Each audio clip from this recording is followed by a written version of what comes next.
Hi guys and gals and all my non-binary friends. So I'm giving my little skin a little break today. If you hear that scratching, is my dog. Oh, well, there he is. I'm giving my skin a little break. So no makeup today, just straight hot gossip, hot tea, hot topics, whatever you want to call it. The first subject I want to talk about is Uzi and JT. I feel like this is hard to live your values. Whatever those values may be, it's hard to stay consistent in those values. And I feel like as far as the city girls are concerned, it seems like a real issue for them to say one thing in their music and then actually live those things out in the public in real life. And that's not to be like, oh, they should be doing this, or should be doing that. JT sings about stealing people's men and getting up on men and yada yada yada. So that doesn't mean that in real life she should be okay with somebody wanting to steal her man, but it just goes to show you like you die by the sword you live by. I don't know what the saying is, but you know what I'm talking about. You know what I'm saying. Basically, you out here encouraging people to be city girls, to be out here and scamming on niggas, going after rich men regardless of if they're married or not, and Miss I'll take your man herself.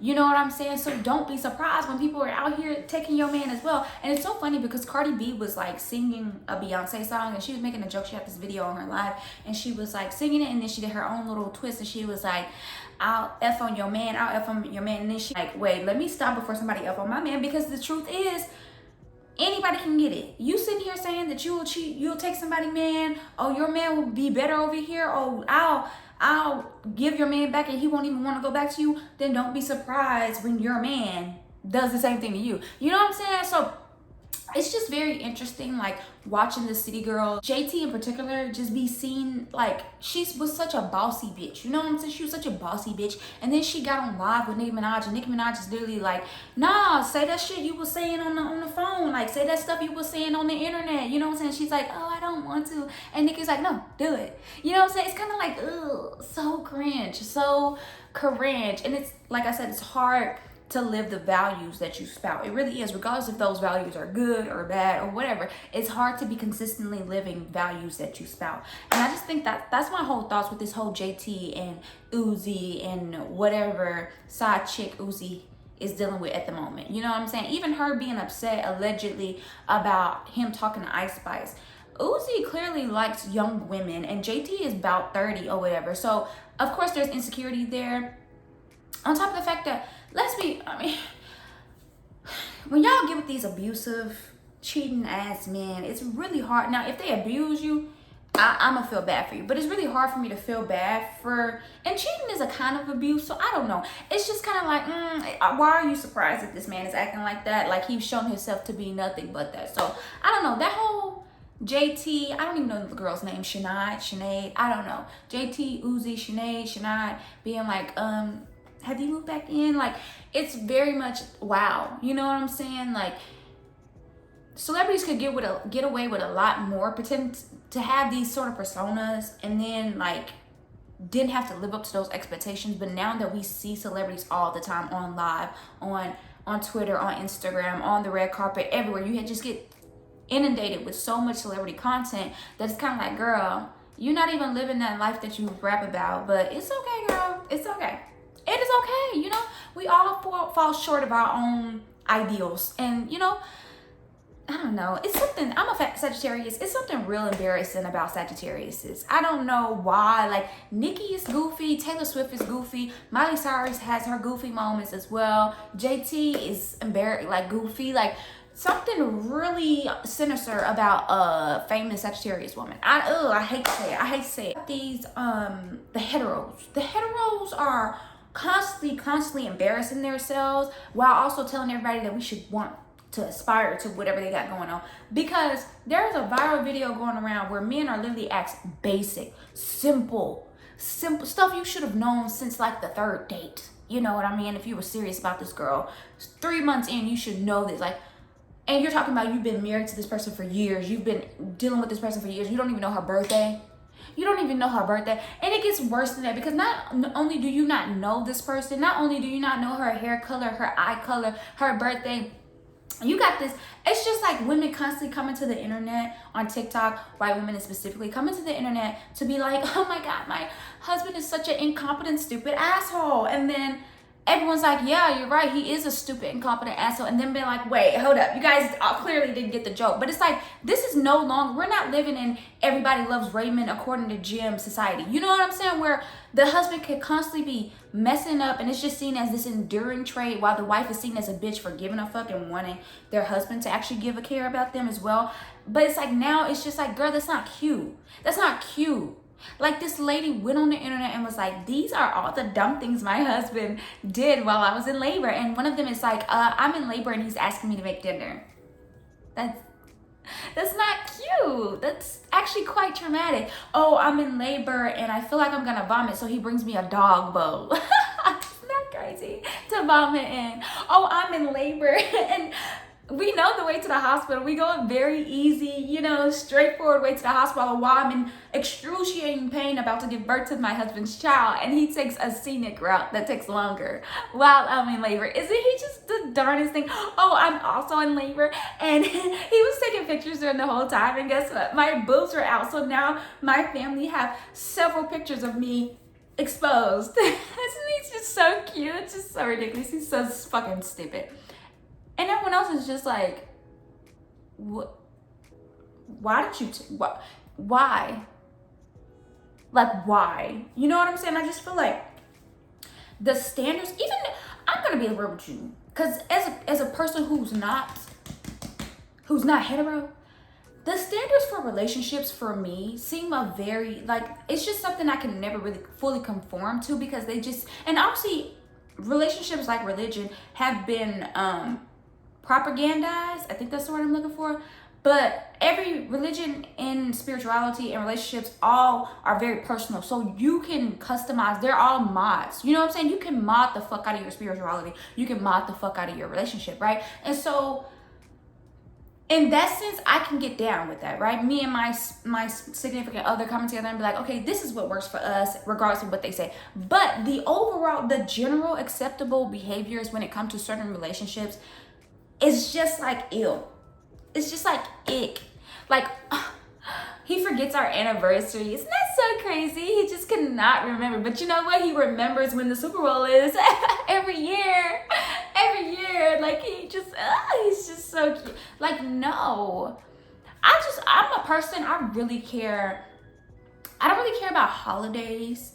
But I think birthdays are so important. Like, that's literally the day you were brought to us. Like, if I care about a person, this is literally the day you were brought to me. You know what I'm saying? You were brought on this earth. I just can't get behind my significant other or people's significant others not knowing or doing anything or caring enough to do anything about someone's birthday. Like, that's one of my big red flags. He don't do nothing about your birthday. He can't remember your birthday. He don't care about you. He don't care about you. I was raised in a household where my dad, he didn't remember any holiday. He couldn't remember any birthdays. And it very much gave, he didn't care. It very much did. It never gave caring husband and father. It never gave that. And you want to know why? Because he didn't give a fuck about our birthdays. I'm telling you. And obviously it goes deeper than that. But that was a big red flag to me. If you don't care about somebody's birthday, if you can't remember a date, two numbers. 12/16, December 16th, that is my birthday. It's not hard.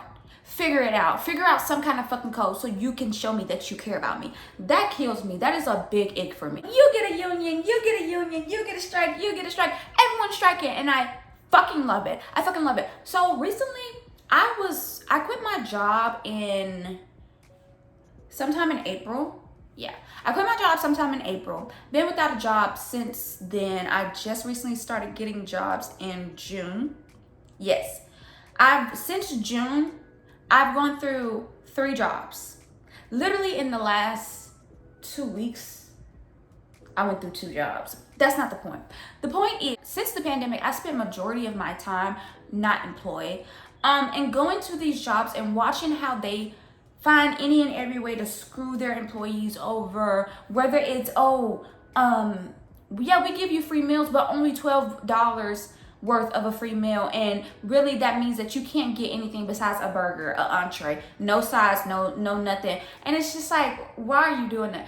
If I'm paying you a wage, right, and you can't buy one meal from my restaurant based off an hour worth of work at my place of business, honestly, I should be chop to the throat. Chop to the throat. Like, these companies are so ass, and they've convinced everyone that that's just how the world works. But the world didn't just come about being the way it is. Like, people made it the way it is, and so people can change the way that it is. And so I love seeing the writer strike. I love seeing the actor strike. I love seeing the Teamster UPS people striking. I love seeing all the strikes. Teachers are constantly going on a strike, and they need to go on a strike again, because even, like, I'm based in Houston ISD. They're thinking about letting teachers' salary be based off of chess scores, which is only going to be worse for the students and the teachers. Like, that's just such a bad idea. All of this shit is so terrible. You know what? Probably, I guarantee you,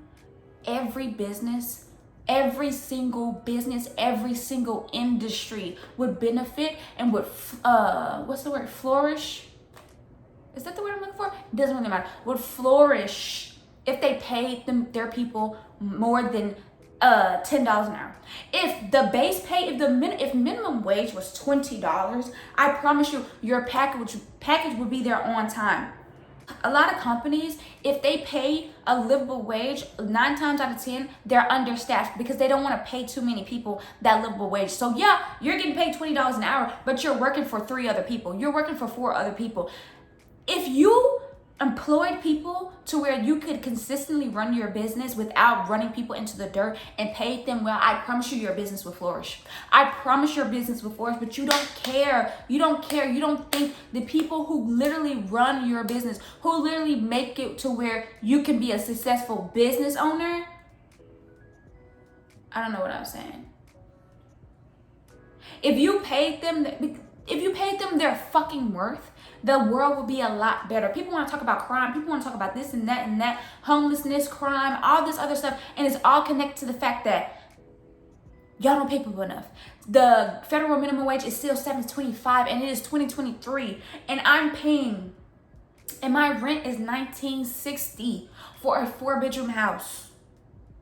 So imagine if I'm a single mom or a family of 2, right? A 2-parent household. I got 3 kids, and I need to pay $1,960 a month plus utilities, when the minimum wage is $7.25, and the best I can do is find a job that's paying me $14 an hour. And a lot of those $14 an hour jobs, they require a degree. So it's because a lot of people think, someone told this UPS guy, you don't deserve $42 for delivering packages. Why? Like, I already have a video saying, like, y'all literally want people to stay poor so that you can feel better about being a little less poor than them. Like, if I, as a server, got paid $15 an hour, I promise you, the surgeon or whoever y'all think because nobody's job is ever good enough for how much they're paid, right? Unless you're like some lawyer or something. Nobody's job is ever good enough for how much they're paid. But if somebody flipping patties got paid $15, $16, $20 an hour, then someone who's doing more skilled work or whatever you want to call it would get paid more. The value of that job would go up more. This idea that because someone's job has to be devalued so my job can have value is just really sick. It's really sick, and it's really sad to see, especially since most of us are working unskilled labor, are working jobs that you do not have to go to college to get. You know what I'm saying? Most of us are working that, and that says that most of us do not value ourselves, the work that we do, and the work that our people do, right? Our family, our friends, we don't value that. You know what I'm saying? Most people work in the service industry. Most people work as what did they call it during the pandemic? Essential workers. Most people are essential workers, right? But y'all don't value, it's just, I can't. Strike, general strike, and all of that. Strike it all down, strike it. Let's strike. Every job that I'm going to, I'm literally putting bugs in everybody's ear, like, yeah, they ain't doing us right. Honestly, we should do something about this. Yeah, maybe we should grab the boss, like,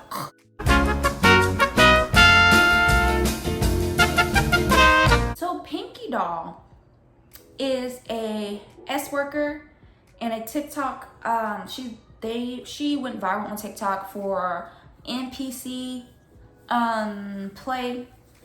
And honestly, now there's a million other people doing the same thing. And it goes to show, people love to talk about how capitalism breeds innovation and all that stuff. What capitalism does is make people so desperate that all they want to do is follow what the other person did because they need money.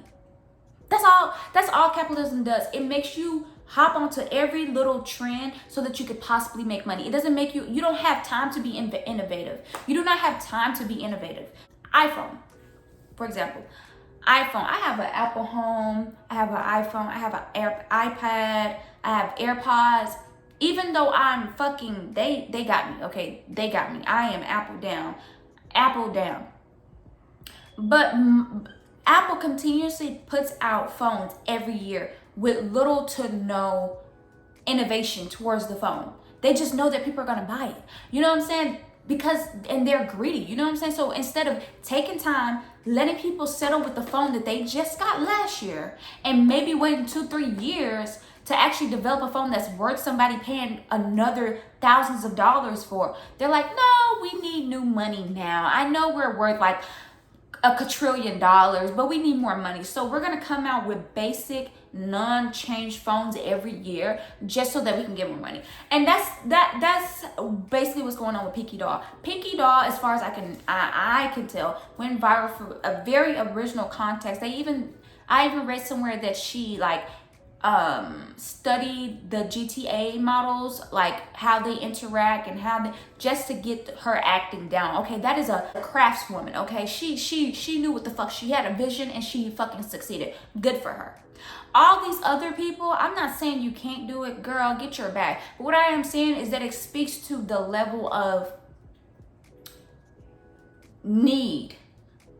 You know what I'm saying? People they just need money, or they're greedy, or they genuinely need it, so they're just gonna hop on anything, and they're not actually gonna question, what am I actually doing? What am I feeding this into? Because all Pinky is doing this so she can get her S work numbers up. You know what I'm saying? But you, as a food content creator or whatever, you're doing this, and now you got an audience that wanna, come on, what are we doing? On top of the fact that TikTok is such a great example of that, because literally the basis of TikTok is just everybody using the same sound in a different way, which gives you a little bit of innovation, but at its heart, it's really not innovative. It's literally just going with the trend. But even as far as Flyana Boss, they got some men doing their stuff, and it's just like, girl, get your own thing. Be yourself. Be yourself. You know what I'm saying? It's not easy. Being creative is not easy, and it's not for everybody. But everybody is so tired of these jobs that they're like, hopefully I could just be a content creator and I won't have to worry about anything else. But it's like, content creating is not easy. It's not easy. I say myself as a content creator, okay? I like to talk, okay? I'm not gonna say I'm sitting here being super uber creative. I just like to talk, and I think that I appreciate my voice, and I'm like, I'm gonna share this voice with everybody. But it's not easy. It's not easy. I've been doing this for since before 2020, and only this YouTube channel only has like 500 subscribers because of inconsistency, because of lack of resources. There's so many things. Success in all these fields come with a lot of luck. You know what I'm saying? And I just think a lot of y'all are just not creative. A lot of you, I'm sorry to tell you, a lot of y'all are just not creative.